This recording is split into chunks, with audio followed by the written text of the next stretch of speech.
What's up mga Poops? Mangamoto nagbabalik. Record of Ragnarok. Gaano nga ba katagal ang bawat round ng laban? Sino ang unang nakapagbigay ng pinsala sa bawat round? Bonus content mga kakops, dahil hindi ako nakapag-upload ng ilang araw isinama ko na ito, sino sa mga mandirigman ng humanity ang kamuntik ng lumaban sa round 1, laban kay Thor. At ang mandirigman ng humanity na maaring lumaban sa 10th round ay si Soji Okite na nga ba? Tara at pag-usapan na natin iyan. Hindi ko ito nagawa ng content agad kasi tambak ang trabaho, sorry na agad. Saglit lang mga kakops, mahilig ka ba sa anime figures? Baka ikaw na ang manalo sa paraffle ni Will of DK Anime Figures PH, ₱79 na pesos lang per slot. Mga kakops, may konti pang slot habol na. PM nyo lang po si Alan the Pogi sa page nato, salamat. Umpisahan na natin mga kakops. Number 9. Jack vs Heracles. 26 minutes and 57 seconds. Si Jack ang unang nakapagbigay ng pinsala laban kay Heracles. Number 8. Buddha vs Zero Fuko at Heijen. 21 minutes and 37 seconds. Si Buddha ang unang nakapagbigay ng pinsala laban kay Zero Fuko. Number 7. Beelzebub vs Nikola Tesla. 18 minutes and 6 seconds. Si Beelzebub ang unang nakapagbigay ng pinsala laban kay Nikola Tesla. Number 6. Lubu vs Thor. 16 minutes and 28 seconds.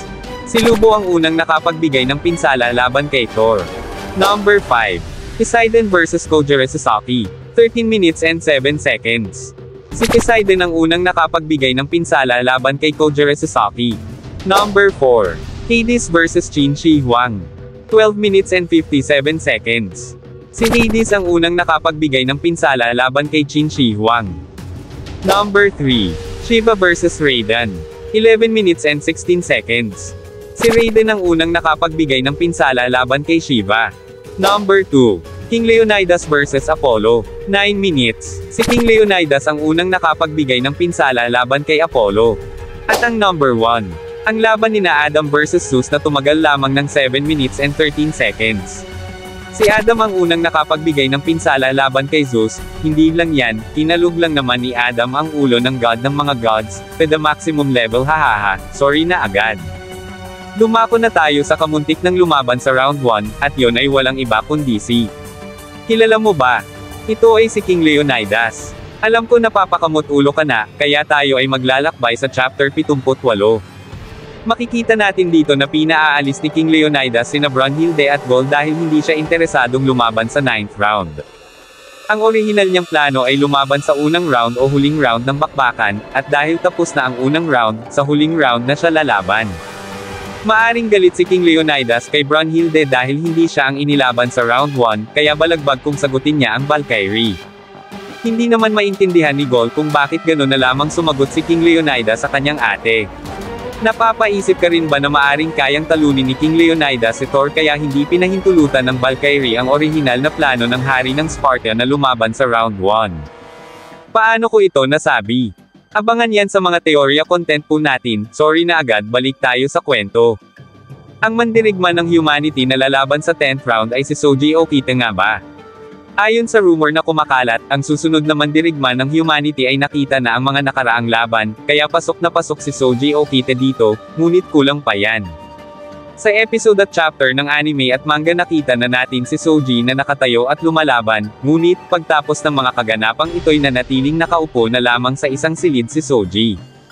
Napapaisip ka rin ba kung bakit nanatiling nakaupo na lamang ito na tila ba ay tatayo lang siya kung lalaban na? Huwag ka mag-alala dahil hindi lang ikaw at ako ang nakaisip nito dahil sa bonus comic chapter 61.2, kahit si Nostradamus ay nagtataka kung bakit nananatiling nakatayo sa likod ni Soji sila Kojiro Sasaki habang nakaupo lang si Okita. Maari kayang sa oras na tumayo ito ay siya na ang lalaban. Kung ganun nga, magugulat kayo dito dahil sa chapter 83 ay mapapansin na tumayo na ito, maaring hindi nyo lang napansin ngunit tumayo ito sa kinauupuan niya. Ito ang mga panel kung saan makikita ang orihinal nitong tangkad, na nahahawig sa panel ng chapter 83, kung saan makikitang nakatayo na to. Alam ko kulang pa yan para sa'yo kaya tignan mo ang kimono niya sa bandang kanan na mistulang naunat sabay sa kanyang pagtayo. Ito na kaya ang senyales na lalaban na ito. Maaring si Soji Okite na ba ang susunod mga kakwops? Comment mo lang dyan at pag-usapan natin, alam kong bitin itong kwentuhan natin kaya sorry na agad. Kung mahilig ka sa Record of Ragnarok, like and follow our page para updated ka sa kwentuhan. Abangan ang susunod na kabanata. Salamat!